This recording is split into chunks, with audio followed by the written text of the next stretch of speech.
L'invité de Smart Impact, c'est donc Anne-Sophie Thomas. Bonjour. Bonjour. Bonjour. Bienvenue, enchantée. Vous êtes la cofondatrice de Gestia Solidaire, une agence immobilière pas comme les autres. C'est ce que je viens de dire dans le sommaire. Pourquoi elle est différente, votre agence ? L'idée de Gestia Solidaire, c'est vraiment créer une nouvelle forme d'agence immobilière qui soit un peu hybride entre le bailleur social et l'agence classique pour vraiment favoriser l'accès au logement de personnes qui ont des difficultés à se loger. On connaît beaucoup le phénomène du mal logement par les personnes sans abri, puisqu'on a 146 000 personnes qui sont sans abri en France. Mais autour de ce noyau dur, on a vraiment un halo beaucoup plus large de personnes mal logées qui vont avoir des difficultés à trouver un logement facilement parce qu'elles ne gagnent pas 3 fois le montant du loyer, elles ont un manque de garants. Et nous, on a voulu mettre en place une solution, une agence immobilière qui va accompagner ces personnes. Alors, vous allez nous expliquer en détail comment ça fonctionne, mais pour que ça marche, il faut aussi des propriétaires qui soient désireux, en quelque sorte, de donner un sens à leur investissement locatif, en louant en dessous des prix du marché. On se croirait un petit peu chez les bisounours. Ça existe vraiment, ça ? Comment c'est possible ? Comment vous les trouvez, ces propriétaires ? Donc, l'idée, c'est de vraiment allier aussi fiscalité et sens. Donc, nous, on a vraiment mis en place un accompagnement sur du conseil en investissement locatif. C'est-à-dire qu'on va accompagner les propriétaires en leur disant aujourd'hui, il est possible de louer un petit peu moins cher en contrepartie d'avantages fiscaux. Donc, il y a la loi COS qui est sortie en 2017, qui est très peu connue. On connaît beaucoup la loi Pinel, mais pas du tout la loi COS. Et nous, on met en avant ça pour les propriétaires. On étudie leur profil patrimonial et on leur montre qu'en louant un petit peu en dessous des prix du marché, parce qu'ils ont un loyer plafonné en passant par cette loi, ils vont pouvoir avoir des avantages fiscaux très intéressants. Donc, il y a différents paliers. Ça va de 30% à 85% d'économies sur les revenus encaissés. Et ensuite, derrière, ils ont des déficits bonifiés. Donc, c'est plein d'avantages financiers et fiscaux qui vont faire en sorte que derrière, ils vont avoir un retour sur investissement intéressant. Quel que soit le projet immobilier, le quartier, parce qu'il y avait par exemple la loi Malraux où on pouvait acheter dans un quartier historique et à ce moment-là on défiscalisait, etc. C'est quel que soit le quartier dans la ville ? Non, c'est vraiment dans les zones dites tendues. Donc c'est où l'offre est vraiment insuffisante par rapport à la demande de personnes qui recherchent des logements. Donc ça va être dans ces zones-là, donc c'est surtout dans les zones très tendues, grandes villes, Paris, Lyon, donc ça va être à peu près toute la ville. Et puis c'est aussi bien sur de l'ancien que sur du neuf. Donc ça fonctionne dans tous les cas, que le propriétaire ait déjà acheté ou ait besoin de remettre en location son bien. Donc c'est vraiment pratiquement dans toutes les situations, il va pouvoir utiliser cette loi-là. Donc tout le monde est gagnant, si j'ai bien compris, chez Gestia Solidaire. Le problème, effectivement, c'est souvent une question de garant. Vous le disiez, ouais. Oui, c'est une question de garant, mais aussi de revenus. Parce que les personnes qu'on va accompagner, ça va être des personnes dites solvables à revenus limités. Donc ça va être des étudiants, des personnes dites en contrat précaire, par exemple en CDD, intérim, auto-entrepreneur, des situations qui arrivent beaucoup parce que les personnes changent de parcours professionnel, elles ne restent pas de manière linéaire sur un CDI. Il y a des familles monoparentales aussi. Oui, et les familles monoparentales aussi, qui est la troisième cible. Les personnes âgées. Les personnes âgées, mais nous, on cible vraiment les familles monoparentales, étudiants et personnes en contrat précaire. Donc ça va être des personnes qui ne gagnent pas 3 fois le montant des loyers. Dans les grandes villes, on sait que ça peut monter très vite, surtout à Paris, les loyers. Donc nous, ce qu'on va pouvoir apporter, c'est des formules de garantie, soit d'État, donc la Visal, qui est portée par Action Logement, ou des garanties inversées. Donc on a un partenaire, Uncle, qui permet à un locataire de prendre une assurance sous forme de garantie qui va rassurer le propriétaire et remettre un rapport locatif équilibré et une situation gagnante-gagnante. J'imagine qu'après cette période de confinement, pendant cette période particulièrement, votre solution va intéresser beaucoup de monde. C'est ça, on a eu beaucoup de demandes pendant la période de confinement, donc nous on avait fait une action citoyenne plutôt sur les étudiants qui étaient en précarité, qui se retrouvaient confinés dans 9 mètres carrés.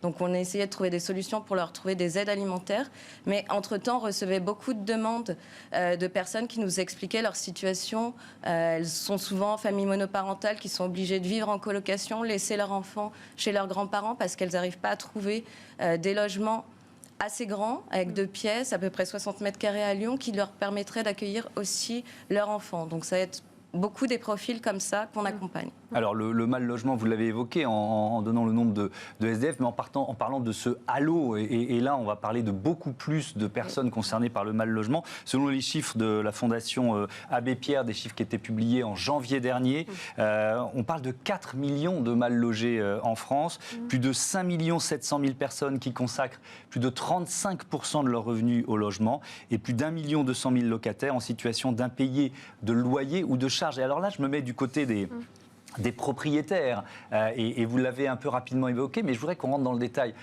C'est quoi votre martingale, votre solution pour éviter justement les impayés ? Nous, on se positionnait en apportant justement les garanties d'État, la Visale, qui permet de couvrir les étudiants, mais aussi les personnes de moins de 30 ans, ou sinon les personnes qui sont en mobilité professionnelle. Donc ça a apporté une garantie qui couvre à 100% les risques d'impayés et les dégradations, qui est le premier frein des propriétaires, puisque la première chose quand on loue un logement, on a peur d'impayés et de dégradation. Oui, et c'est pour ça qu'on demande des garanties de plus en plus importantes aussi. Donc c'est apporter, mettre en lumière ces solutions qui existent, soit la garantie Visale, soit la garantie inversée avec Uncle, notre partenaire, qui permet en fait de la même chose, de garantir l'impayé et la dégradation. Mais Uncle, c'est quoi ? C'est une nouvelle forme d'assurance. En fait, c'est un fonds d'assurance. Le locataire prend une assurance durant toute la durée du bail. Il peut y mettre fin avec l'accord du propriétaire s'il y a une régularité de paiement. Mais ça permet au locataire d'arriver avec un meilleur dossier, un dossier solidifié, parce qu'on accompagne aussi le locataire pour rassurer le propriétaire. C'est-à-dire qu'on va identifier les aides auxquelles ils peuvent avoir droit, autres que l'allocation logement APL. Il peut y avoir d'autres aides qui sont éligibles, notamment pour les personnes en contrat pro. Donc là, on va les accompagner et on va solidifier vraiment le dossier pour rassurer le propriétaire. Après, on met aussi de l'humain, c'est-à-dire qu'on va présenter le locataire au propriétaire et ça aussi, ça rassure. Mieux connaître ses droits, c'est aussi ce que vous proposez. Vous accompagnez autant les locataires que les propriétaires sur les droits, les lois, tout ça est un peu flou. Oui, c'est ça. En fait, il y a un gros manque de vulgarisation du droit immobilier, du droit en général. Je pense qu'on dit nul n'est censé ignorer la loi, mais beaucoup de gens ont du mal à faire nombreux à pas la loi. la connaître, ça c'est sûr. Et puis aussi surtout, il y a des droits auxquels certaines personnes ont accès, bien sûr, et qu'elles ne connaissent pas. C'est ça. C'est vous avez ce travail-là. Oui, c'est vraiment ce travail d'accompagner aussi sur la partie administrative, parce que aussi les gens sont découragés, ils voient les démarches et ils se disent ça va être trop long. Donc nous, on va vraiment leur faire connaître leurs droits, leurs obligations aussi pour louer un logement. Mais derrière, on va aussi les accompagner sur les démarches à mettre en place pour avoir telle ou telle aide, trouver des garants. Et puis ensuite, on les présente aux propriétaires une fois qu'ils ont un dossier complet. Et c'est vrai que ça évolue en permanence. On a appris hier que la région Île-de-France vient de lancer une garantie, la garantie immobilière solidaire, pour mettre fin aux surprimes d'assurance de prêts imposées aux malades ou aux anciens malades. Voilà, ça fait partie des évolutions. La région Île-de-France le fait. Il y a peut-être d'autres régions qui sont sur ce chemin. Renseignez-vous là-dessus. Vous nous disiez, Anne-Sophie Thomas, que Gestia se dire, que vous avez lancé d'ailleurs en mars, donc vous avez pris le confinement de plein fouet, mais malgré tout l'activité a démarré et se développe, donc bravo à vous. Vous disiez on est à mi-chemin entre une agence et un bailleur social, ça veut dire que vous travaillez avec les bailleurs sociaux ? C'est ça, nous on a deux volets, on a un volet vraiment avec les propriétaires particuliers, donc là où on fait la gestion locative, le conseil en investissement, mais on travaille aussi avec les bailleurs sociaux. Notre idée c'est de favoriser l'inclusion des étudiants, puisque chaque année, dans les grandes villes, on a une arrivée massive d'étudiants qui n'arrivent pas à être pris en charge par tout ce qui est résidence Crous étudiants, ou dans le privé, c'est beaucoup trop cher.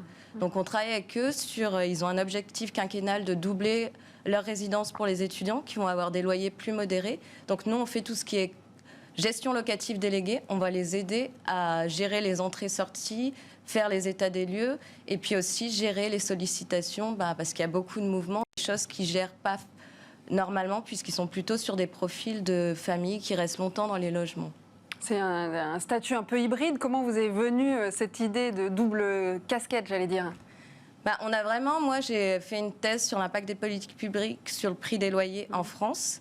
Et l'idée c'était de bien comprendre quel est le phénomène du mal logement, d'où il vient, Et notamment, il y avait 2 choses. Il y a le parc privé, mais il y a aussi le parc public avec les bailleurs sociaux. Et il y avait 2 possibilités. Nous, on a voulu s'orienter vers l'inclusion des étudiants, mais aussi proposer des loyers plus abordables sur le parc privé. Donc, c'est comme ça qu'on a donné naissance à Gestia Solidaire. Et puis, on a voulu créer une agence immobilière quand même pour être assujettie à tout ce qui est la réglementation pour créer des agences. Donc, c'est né vraiment comme ça. Vous êtes combien Aujourd'hui, on est 2 cofondateurs et puis on est en train de recruter un alternant puisque notre portefeuille se développe. Oui, c'est un tout nouveau projet, donc lancé en mars, agence basée à Lyon et que vous espérez développer dans plusieurs grandes villes de France. Merci beaucoup Anne-Sophie Thomas Bonvent à Gestion Solidaire. Allez, tout de suite, c'est le débat de Smart Impact. On parle finance utile et responsable. Ben oui, c'est compatible.